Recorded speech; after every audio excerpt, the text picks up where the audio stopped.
فاذا امنتم بس چې کله تاسو په امن کې سي فمن تمتع بالعمره الى الحج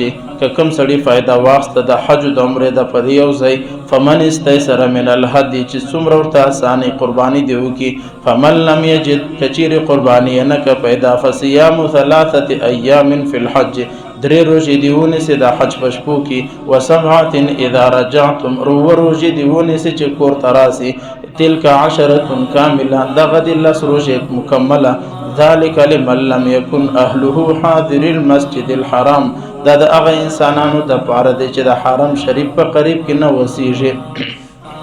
واتقوا الله اور د الله څخه وبېرېږئ واعلموا اور وپېژنئ چې ان الله شدید العقاب بشک د الله عذاب ډېر سخت دی دا د سورة البقره آیت نمبر 196 دی په دې آیت کې الله رب العزت حج بیان کړی دی حج درې قسمونه دي حج افراد حج تمتع حج قران حج افراد هغه دی چې خالی احرام وتړي او حج وکړي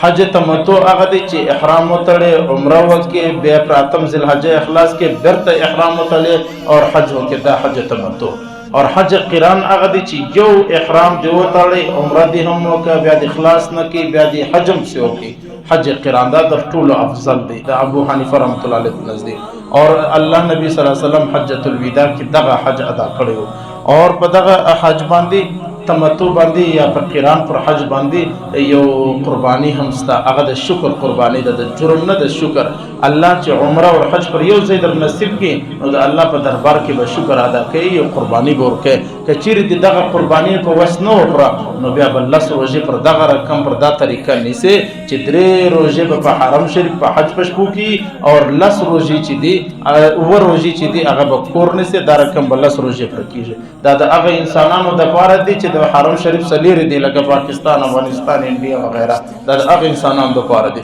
کوم خلک چې حالت د حرم سره نږدې اوسېږي دغه د پاره ضرورت نشته چې حج قران کې یا حج تمتع کې اخر کې الله فرمایي چې الله سره وبېرېږي اور د الله عذاب ډیر سخت دی بس دې کې یو جمله قابل غور ده چې نن زما او تاسو دغه حرم شریف لارې بند دي زما او ما تیر درس کې ویل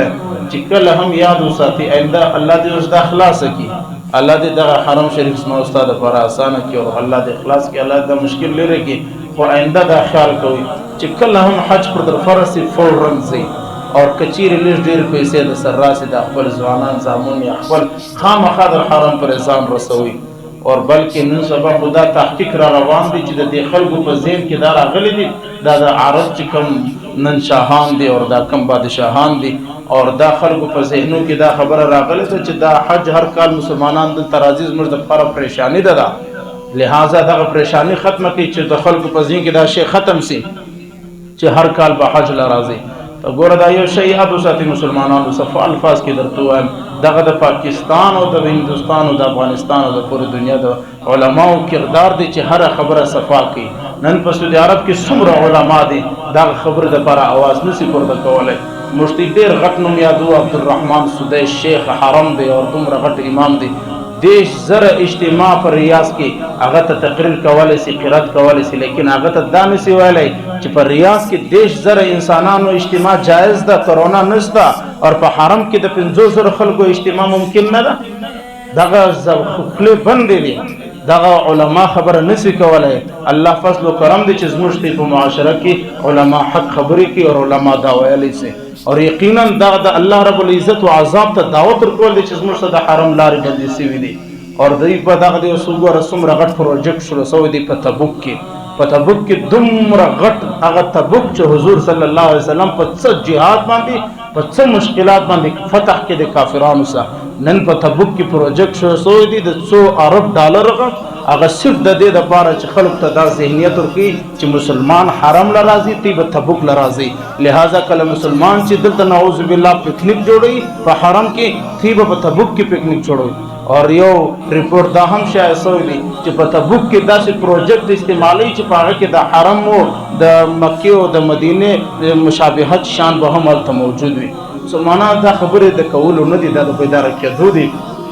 ما وستا خاموشي ما تیر درس کې مو ویل ما بزرګ کې خپل ډیر درد دی زه حیران یم د مسلمان ته چې د هر شي لپاره احتجاج دی روډ لپاره د هر شي لپاره احتجاج کی حرم لپاره د وس پوری د اچا په خلکو کې احتجاج نه دی راغلی